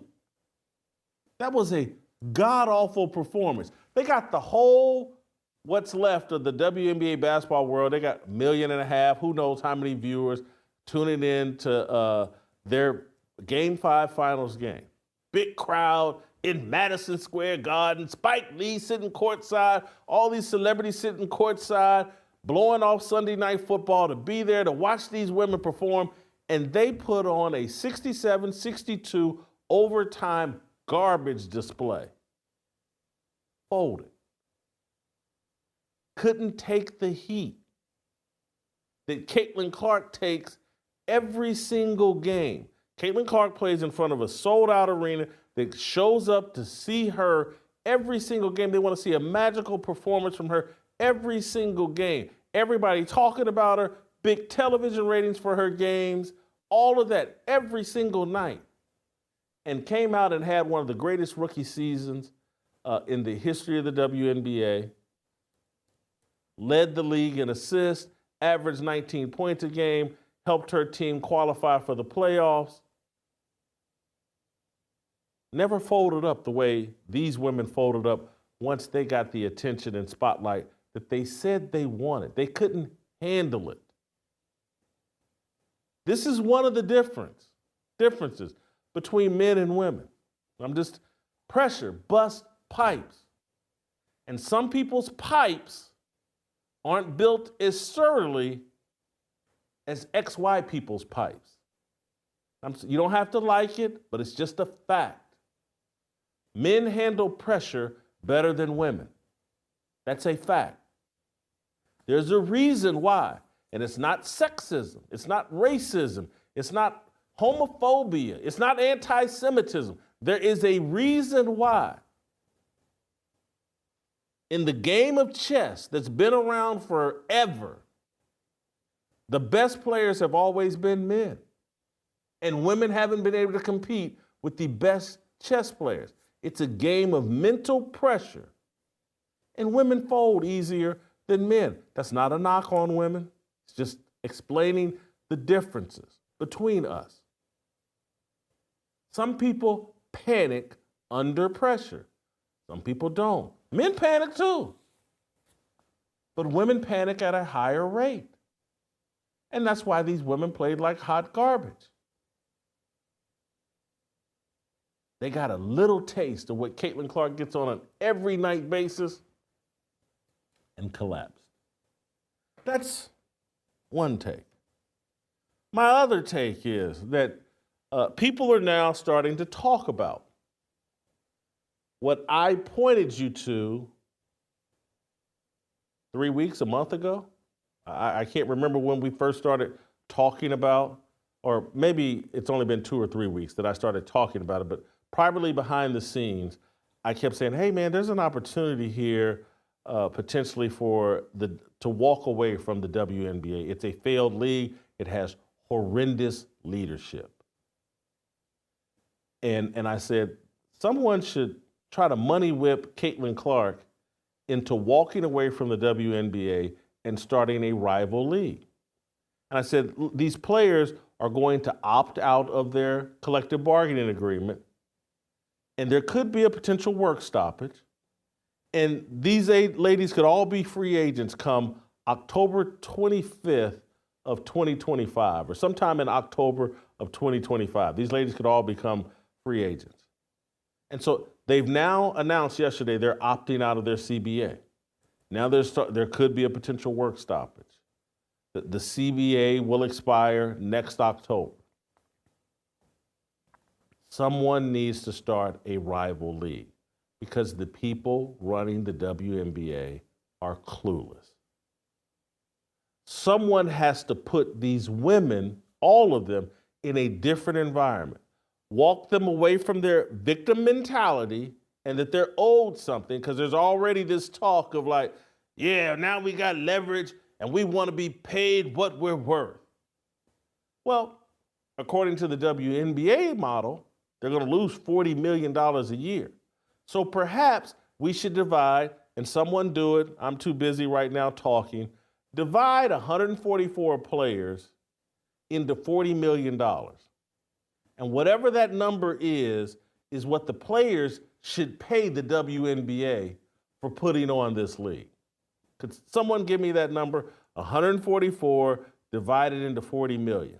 Each player, if they're paid based on their value, should pay the WNBA that amount of money to continue on with this league, because this league is a disaster. Not a league that leans into pure competition and merit. It's not a league that understands. I've just been told $277,000. That's what each one of these players should pay to be in the WNBA if they want to be paid based off of the revenue they generate. But instead, they have an entitlement mentality that's been given to them by this system of like, oh, men, we owe women everything. You ever hear me talk, and I've been talking about this for a couple years, why men need to quit apologizing and quit running around and acting like we owe women a debt. I've been talking about this forever, because we don't.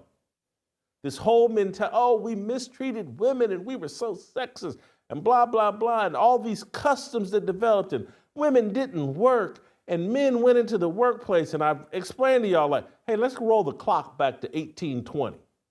And let's ask these women, did they want to be out here plowing fields and doing all the work on a farm? Did they want to be out here hunting? Did they want to be out here fighting the Indians? Did they want to be out here leading caravans? Or were they like, no, I'm cool with my role. I'm going to clean this house. I'm going to have these babies. I'm going to develop these kids. I'm going to help around the house. I'm going to help out in the field where I can. But everybody was all good in the days before DoorDash, in the days before airplanes, in the days before cars. Everybody was all good. Now I'm gonna play this role because that's what I'm built for. I'm not as strong as you. I'm not as big as you. I panic under pressure. So I don't want to be out there fighting the Indians. I don't want to be out there wrestling bears and doing wolves and everything else. Because you know what? I panic. You don't. Not as often. And so these high pressure situations where I may lose my life, I'm going to let you do that, and I'm going to hang back here in the house. You know, women didn't want to go up on skyscrapers and help build those, because those roughnecks, 1 out of every 4 of them either died or got injured building skyscrapers. The guys that were blowing dynamite through mountains to pave roads, many of them got hurt or died or blew themselves up. Women were like, nah, you do that. You gonna go through that mountain? I'm good, I'll be back here with the babies. Let me know when that's finished, and I'll get in the covered wagon and ride through that hole you blew through a mountain. These customs and traditions came out of necessity. Men produced so many technological advances that now women get to, well, I can do everything a man can do. Now that this airplane will fly me across the country, now that I can hit a button on my laptop and, get any piece of meat that I want. No one has to go out and hunt. I can just hit DoorDash. I can hit that McDonald's drive-through window in the car that men built. See, everybody's delusional now, and they can do it all. Well, no, you can't. And so these women need to be removed from their entitlement mindset. And someone needs to sit them down and say, okay, guys, you want to make some real money? You want to build a basketball league? You have a moment here with Caitlin Clark and maybe with Juju Watkins coming along the way, that maybe you can build a real basketball league that is profitable and can afford to pay you $500,000, $750,000, $1 million. $2 billion for playing basketball. But you have to reject the entitlement victim mentality. And if you want the same kind of fan base and attention as Caitlin Clark, you can't be out here, I hate America, let me take a knee because George Floyd overdosed on fentanyl. You have to take a business mentality and say, well, who actually likes sports? Who actually would come to these games in great numbers? Men and women with families and kids and traditional values. That's who built sports, that's who organized sports, that's who has made sports profitable. And so we can't just be a traveling pride parade and a drag queen story hour parade. We can't be a sex cult for the alphabet mafia that just travels from arena to arena. Because if we're that, we're gonna limit ourselves. There'll be 3,000, 4,000, 5,000 people that show up at our pride parade sex cult party at those arenas. Or we can build a business that's built for everybody and invites everybody to come in. Hey, throw your sexuality and all that other stuff out. This isn't a pride parade. This is an event where we come and watch basketball played by women. Someone needs to get a hold of these women, walk them through a true business concept, put an opportunity in front of them to build something that's not political, that's not a tool to drive some sort of leftist, anti-male, anti-patriarchy message. If you just want to be a tool to rail against the patriarchy, continue to play in the WNBA, continue to play in a league that loses $30, $40 million a year, continue to accept $75,000 a year for playing basketball, and shut up. You've made that choice. Or you could listen to wiser people that say, hey, here's how you build an actual business. No one cares who you're banging. No one wants to know that. They want to see you play basketball and see if you can stop Caitlin Clark from beating your brains in. That's all we want to see. Just business. It's not personal. I don't care who you're banging. I don't want to know. Dejanay Carrington and Nylisa Smith, do all that stuff in private. We're playing basketball here. People want to see Caitlin Clark. People want to see Juju Watkins. People want to see what, because again, we like the realness of it. You can't conceal your emotions. It's a bit, the game is a bit more authentic than the men's game. Again, like I said at the top of this show, we're about to see a work tonight with LeBron James and his son Bronny. That's some phony BS, and everybody around is going to be selling the phony BS. We want to see something real. Give us that. Oh, Angel Reese, you can't stand Caitlin Clark? Yeah, we'll take it. We'll root against you as she keeps dropping these threes on your head, and you can't make a 2-foot basket. It's fun. It's entertaining, actually, watching her toy with you. I love watching it. Other people do. And some people like watching you with your ass cheeks out.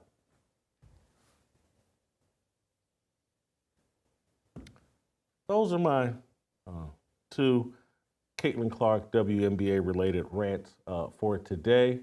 When we come back, Shemeka Michelle is going to join us, tell us what's popping in the chat. And then I'm going to end the show talking about why I voted for the first time. Shemeka Michelle, next.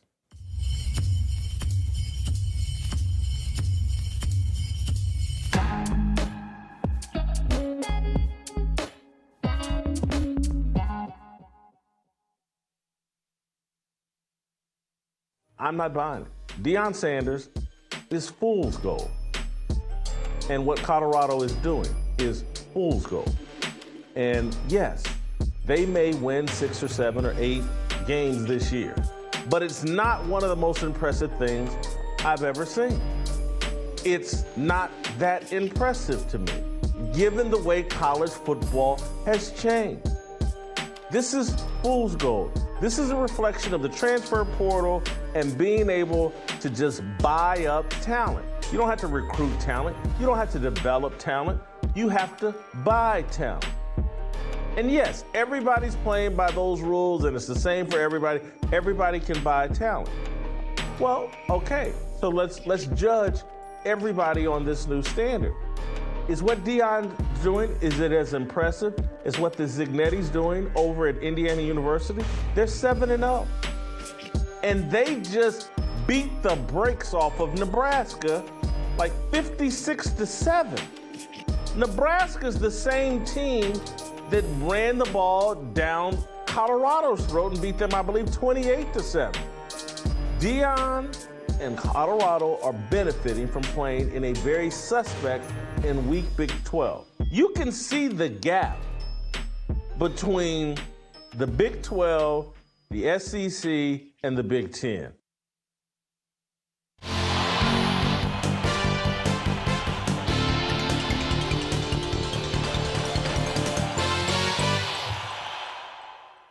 All right, welcome back. Shemeka, what's popping or what popped in the chat today? Well, Jason, you all set the chat ablaze when you didn't know that fall and autumn are the same seasons. They're the same. But being the great teammate I am, I did a little research. Fall, I'm sorry, I know we're live and my computer battery is, I'm going to make this quick. Fall is most commonly used in America. Autumn is the formal term. It's thought to have been used since the 1500s from the phrase fall of the leaf in reference to the trees shedding their leaves. So there you have it, Jason. But fall and autumn, they're the same, okay? Now, something says I knew that, but I didn't say it. I'm sorry, go ahead. Sean Robinson left us a super chat. He said, I can't wait to be a Laker fan again once the James leave LA. Rick Hay says, please stop riding LeBron. Every father in this world would do the same for their son. We got to stop there. Hold on. We got to pause there. Every father would do the same for their son. Butter, you buying that? No, I'm not. I'm not buying it. Yeah, I'm not buying that either. I Thanks for the super chat, but got to disagree with you. Yeah, I completely disagree with that. That's hot garbage. Next. Okay. Alex Smith says, in the beginning of the year, they were saying Lamar Jackson was trash. Now all of a sudden he's gold. Did you flip-flop, Jason? At the beginning of the year, people were saying Lamar Jackson was trash. No, Lamar Jackson won the MVP last year, and he's won 2 MVPs total. Trash? No. I think people have been suspicious, including myself, of whether or not it translates to the postseason, and is he like a different version of Peyton Manning? But trash? No. That's someone making up a victimhood story. Were they also, when they were saying this, were they wearing MAGA hats? And did they say this is MAGA country when they were calling Lamar Jackson trash? Cut it out, man. Quit looking for victimhood. Okay, RT the brand. The Chiefs are undefeated, and Mahomes doesn't have any receivers. He is this generation's Tom Brady. I can't disagree with that at this point right now. I can't disagree with that. And look, Tom Brady early on in his career got taken to the Super Bowl by some great defensive teams. And if, Patrick Mahomes steals one in that fashion, hats off to Patrick Mahomes. But yeah, I tend to agree with that sentiment. Next. Now, of course, when you start to talk about Deion, you get a lot of hate. There are men that come every day to say, why are you hating on Deion? Why are you talking about Deion? Oh, I hate it when he talks about Deion. Oh, I hate it when he talks about Deion. That's, every day. But then you have some people who like Deion and like when you bring it up. Chris Webb says Deion is the next. I think the battery finally got her. Yeah, the battery got her. That's it, and that's all for Shemeka. That's her version of the butter box right there. Yeah, it really is. You know what? And actually, because we've gone long and because I need to get this explanation off about why I voted, this is actually good time. And Shemeka, we'll catch you tomorrow. I want to wrap up the show talking about my decision to vote this year, because I know that's important to many of you. So anyway, I want to start by playing the SOT number 11. This was me on Friday at my polling place here in downtown Nashville, shortly after I casted my vote. Let's play the clip. I did not lie. Told y'all I was voting. There I am in voter parking. Here I am with my I voted sticker. Go Donald Trump. Uh-oh. All right, so that's me on Friday voting. And I know many of you for several years have been disappointed with the fact that I've chosen not to vote. I'm 57 years old. Last Friday is the first time I ever voted in a political election here in America or anywhere on the globe.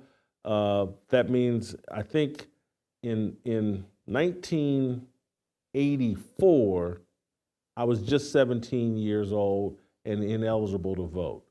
So I started skipping votes in 1988, and I believe that was George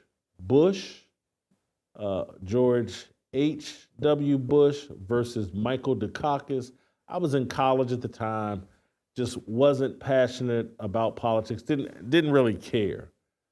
Then I believe in 92, that's Bill Clinton taking on George H.W. Bush, and slightly intrigued, but still not interested. By the time 96 rolled around, I'm really not. I've taken on an identity of, look, I'm a non-voter. I'm very objective. As a journalist, I don't want to be judged by what people think about me politically. I want to be seen as someone who's a objective, non-voting journalist. I don't want people judging me based off of politics, and I don't want to acknowledge in any way that another man or a political group is responsible for my fate or really has any influence over my fate. And that's the position I've held for a number of years. It got even more intense as I got further along in my Christian journey. I don't want an identity outside of Christ. I don't like it when people call me conservative. Certainly don't want people calling me liberal. Don't want people calling me a Republican. Don't want people calling me a Democrat. I want them to call me a Christian and hold me to that standard. That's healthy for me. That's a high, high standard. When I was just like, no, I'm a Christian. So if you see me in a strip club, I want you to be able to say, hey, man, you're a Christian. What are you doing? You look like an idiot. You are an idiot. You're a hypocrite. I want to be held to that standard. A Republican, a conservative, a liberal, a Democrat, they're free to do anything. They can curse at people in traffic. They can steal from people. They can be underhand. They can lie to people. All of that.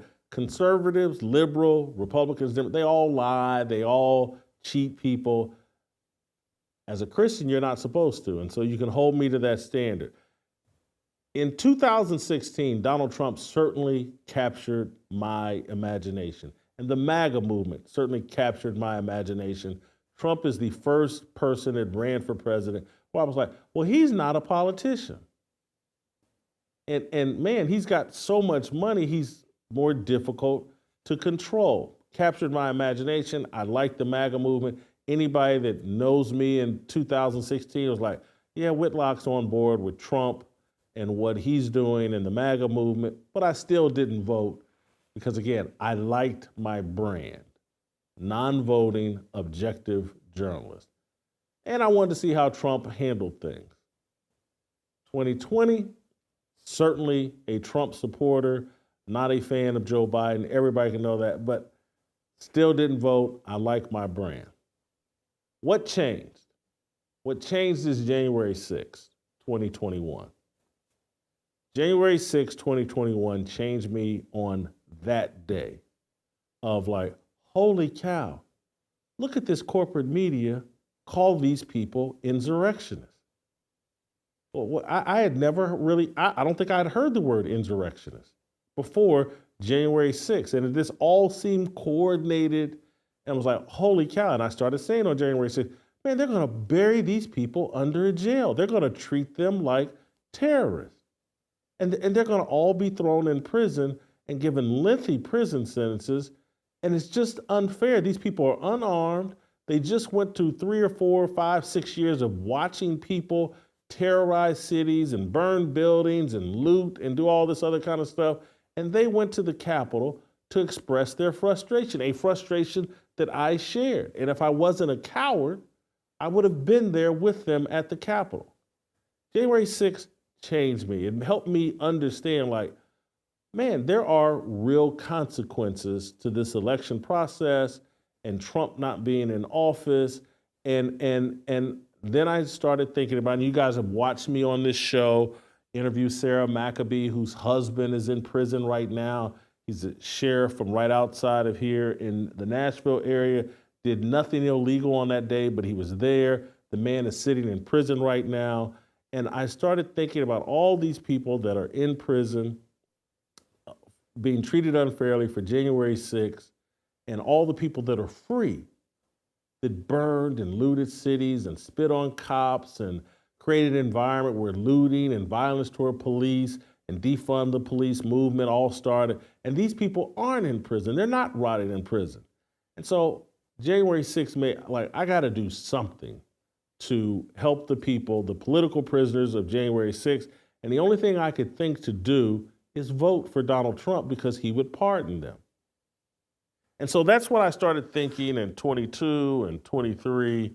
And then as we've moved further and further along, there's been one other thing motivating me, and that's DEI.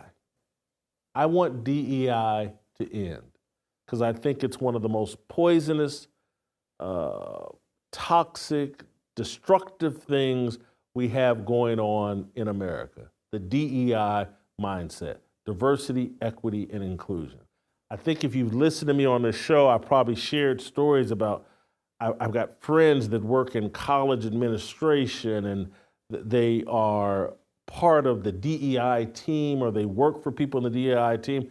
And I've seen how DEI changes people that I've known for many years that were absolute go-getters and I'm going to make my own change and I'm going to make things happen, to adopting the mentality of, hey, I'm owed things and things have to be given. You have to bend over backwards for people of color to let them know that this or that. I told a story, I think, about a friend of mine that was a great athlete. I'm not going to name the sport, but a great athlete. And he came from little or nothing, but he was super aggressive. And he made things happen in his athletic endeavors.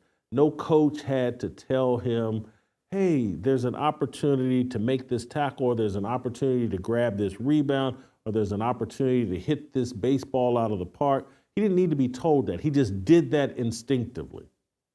Self-made person, self-made athlete, didn't, in terms of aggression and making things happen, he didn't need anybody to tell him that there was an opportunity out there and go get it. And so I listened to this person as an adult complain to me about in the last 2 or 3 years, like we were at an event, at a game, and I don't think this school or this team had one black cheerleader. And the person explained to me, like, man, this school has done a terrible job of letting the black kids know there was an opportunity to be on the dance team or the cheerleading squad. And I looked at this person and I was like, what? You telling me in 2023, these kids need to be told that there's an opportunity to be on the dance team or the cheerleading team? I was like, hey, man. And I named a girl that in 1987 or 86 was on the Ball State cheerleading team or dance team. And I called her name. Let's say her name was Mary Smith. I was like, hey, man, Mary Smith was on our dance team in 1987. Remember, I used to hang out with her, blah, blah, blah. Black girl, you know, what are we talking about here? So you're telling me in 1987, black girls knew they could be on the dance team, and now in 2023, we got to put out a special invite and let them know that this opportunity even exists? Like, how does this compute with your mentality as an athlete?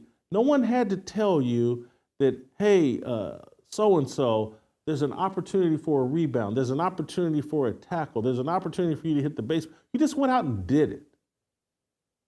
But these kids now, because of this DEI mentality, they're being told that if someone doesn't walk up to you and say, here's an opportunity, you don't know to go get it.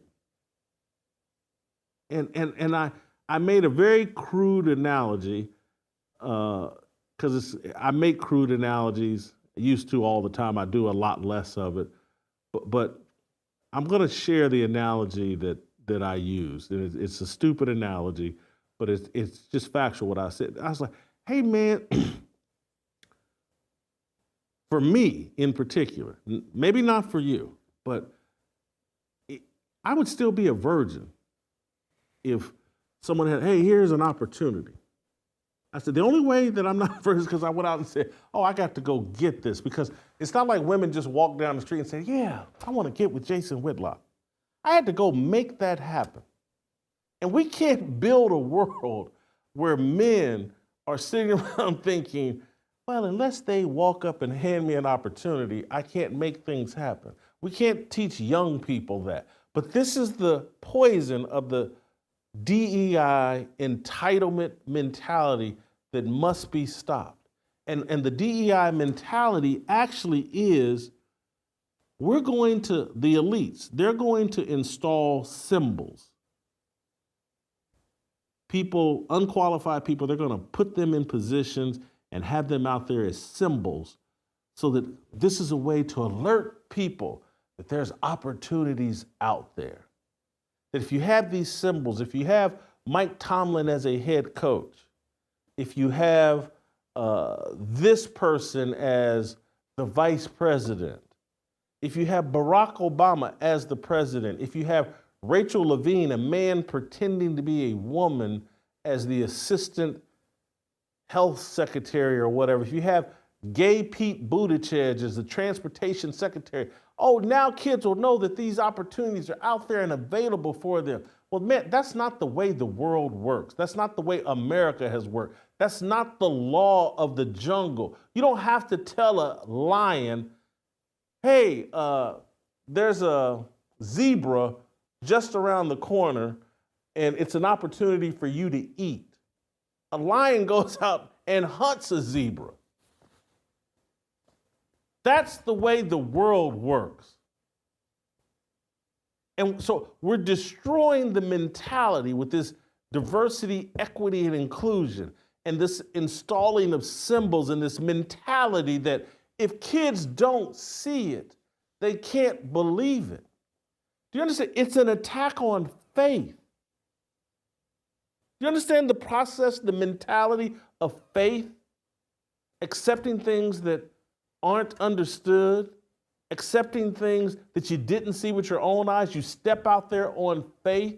This is what DEI and the symbolism mentality that they're promoting. It walks you away from faith. It walks you away from the instincts that God put in you. Go get. There's a book that called the Bible that lets you know that that's the book that explains all your opportunities that God created for you. You need to put that book and those words in your kids and make them go, push them out the door and say, go get. Even things I haven't explained to you, go get them. My father had that mentality. And that's why I'm here today. My mother had that mentality. That's why I'm here today. Why are we stealing this from the next generation and saying they don't need that mentality? When my father was working at Chrysler Motor Company on the factory assembly line, and his supervisor complained about him reading the autobiography of Malcolm X. And my father said, man, to himself, ain't nobody gonna tell me what I can read on my lunch break. I'm going to start my own business. Him and some friends opened a barbershop called The Knot Hole. Then the next thing you know, my father opened a bar, or went into business with some guys on the Triangle Club because he wanted to be his own boss. He didn't want anybody telling him what book he could read on his lunch break. And no one had to tell my father that, hey, you know, there's an opportunity for you to start your own business. He did that instinctively. And he did that not because of the internet and there was all these people on TV and all that, because this is before TV was that popular. My father grew up so poor, I'm not sure they had a television. They certainly didn't have Instagram or Twitter. They didn't have NFL head coaches. You know what he had? My father didn't have a father. He never knew his father. My last name's really not Whitlock. He just had instincts. He was a lion. And men were expected to go out and make things happen, not have things handed to them, not need some gay celebrity on TV as a symbol, some gay rapper as a symbol that, oh, you can accomplish things. He had his instincts and he had an expectation of what men were supposed to do. And so he went out and made things happen for himself. So he didn't have to answer to somebody that would complain about him reading the autobiography of Malcolm X. This DEI stuff is more poisonous and toxic than people realize, and it's killing this country. It's killing the mentality of men. It's killing the mentality of young people and children. It's offering up symbols instead of fathers. It's a promotion of the matriarchy that, hey, you know what? These single women can actually run things as long as we have enough symbols on TV. These kids, they don't need a father. They don't need a mother and father in a marriage. No, they don't need any of that. They don't need what God gave them and planned for them, the nuclear family. No, they need symbols. If Mike Tomlin's on TV, that's better than a father. This is hot garbage. This is how you destroy young people. This is how you destroy and undermine a country. There have been no great societies built without the foundation being the nuclear family, without male leadership, without the patriarchy. It just hasn't happened, and it will not happen. What you're going to get from these alternative families, these single mama families, these mama and mama families, these daddy and daddy families, you're going to get the chaos that is being served to us on a daily basis. You're going to get these predator kids that's ruining our neighborhoods and communities and undermining this country. And it's all rooted in this poisonous DEI entitlement, symbols over fathers mentality, symbols over families mentality.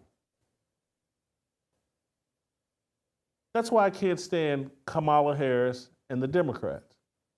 Donald Trump is not perfect by any stretch. Because I hear many of you, well, Trump's not a fan. He's been married 3 times and he had sex outside of marriage and blah, blah, blah. Get it. He ain't no promoter of DEI, though. It's you know, he's not. And they are. And I can't stand it. It's feminizing men. It's feminizing this country. It's destroying young people. It's making kids vulnerable to other. Do you realize they will never put in front of your face the statistics of, you wonder why these kids are getting sexually violated, trafficked, abused? Because we have too many kids growing up in broken families with no supervision or not the proper amount of supervision. Do you understand when mother and father are married and working together, how much safer kids are? When you have 4 sets of eyes and 4 years monitoring kids rather than 2, and those 2 are off working overtime and doing all kinds of other things to meet those financial demands, and they're bringing in boyfriends and girlfriends into their kid situation rather than daddy and mama into their kid situation. The whole DEI, it's created this false belief. You don't need family, you need symbols, and we're going to install them. And then you got a group of elites that all are volunteering to be the symbols. That's all these Ivy League Negroes and college-educated Negroes, they all want to be symbols. Everybody's signing up to be a symbol. Yeah, I'll be a symbol and I'll get on TV and say all the right things. And this is what kids need. Kids need parents. They need fathers in the home. That's why I voted. Kids are more vulnerable because of this destructive path we've gone down. And I voted because I want those people out of prison from January 6th. We have to destroy DEI, and we got to let those people out of prison. That's why I voted. I just wanted to share that with you all. I can't say I feel any different having voted. I do, but I know if I didn't vote, I would feel bad, and I would feel like a hypocrite. And I wouldn't be able to look people in the eyes whose family members, people, loved ones are suffering in prison right now for taking zip ties to the Capitol and being framed as insurrectionists by the people in power. So, I want Donald Trump. My hope is Donald Trump pardons the people in prison for January 6th and, puts Vivek and other people in power that will deconstruct DEI. We'll play tomorrow, and we'll see you tomorrow.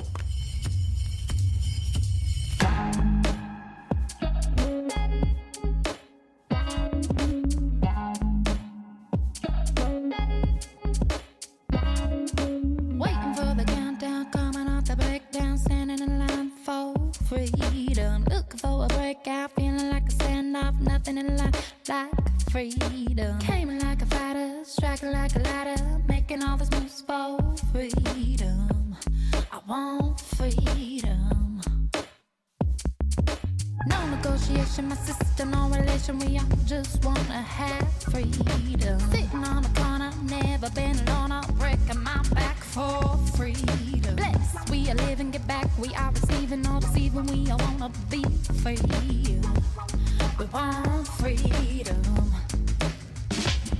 I just want, I wanna be. I just want, I wanna be. I just want, I wanna be. I just